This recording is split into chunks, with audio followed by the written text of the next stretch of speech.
Okay guys, let's try and understand photoelectric effect. Alright, this is an evacuated glass tube. This is the window, quartz window. This is the source of light. This is photosensitive emitter and this is collector plate. So what happens is the source of light, which is monochromatic source of light, and I presume you are aware about what is monochromatic source of light. It's light with gear. We know 7 colors, 7 wavelength, but monochromatic light or monochromatic source have only 1 wavelength in it. Now we have seen sodium vapor lamp, mercury vapor lamp. These are all monochromatic source of light. Alright, there are many such monochromatic source of light. Okay, so this is our monochromatic source of light, and the wavelength has to be less than or equal to 10 raised to minus 7 meters. I presume you are aware the relationship between energy and wavelength. It's inversely proportional. So lower the wavelength, higher the energy.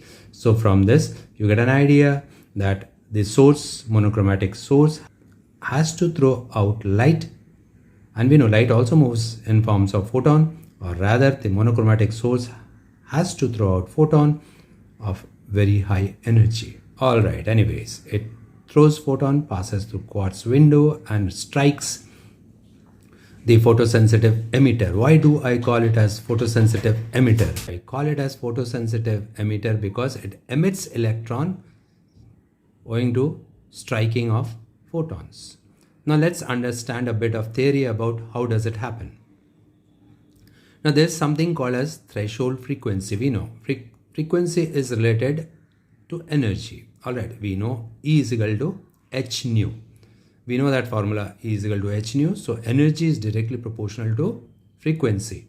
So if the frequency of this light is greater than threshold frequency is the minimum frequency required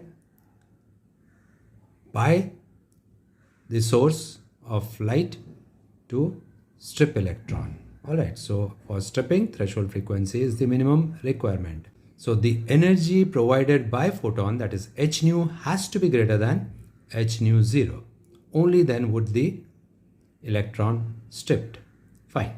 So that part is done. So light, photon strikes, and the photon h nu is greater than h nu 0. So strips electron, and this electron now moves towards the collector plate, which is positive terminal. So this is anode, this is cathode, this is negative, this is positive. So electron moves with a particular velocity towards cathode. Now since it is moving with a particular velocity, so obviously it has got kinetic energy in it.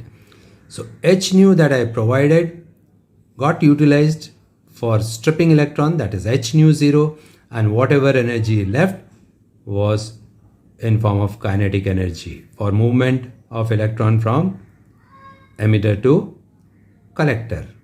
Alright, so can we set up an equation? Yes, we can. So h nu is the photon providing energy, h nu 0 is the threshold energy required for the electron to be stripped from metal or from an atom, plus kinetic energy, the velocity with which it's moving. So this is our equation, and we have got to get used to with certain terms. H nu 0 is also represented by phi, and it's also known as work function. Alright, so this is what is the equation. Alright, now let's understand the setup in a bit detail. So this we already saw: evacuated tube, emitter, collector, and monochromatic source, quartz window. We saw this. So this is now connected to a commutator. What is commutator? Commutator is a provision for changing the terminality. This is negative now, this is positive now. With the help of commutator, we can change the terminal. This we can make this as positive and make this as negative. Fine. Alright, then we also have an ammeter and also a voltmeter to read volt across the terminals. So it measures potential difference between E and C. Then one of the most significant part is variable potential source. Now this is the place from where we can change the potential across E and C. Alright. So we can change the potential across E and C via this variable potential source. We can measure potential through voltmeter and also the current generated via this ammeter. So this is the entire setup that we have for this photo emission system.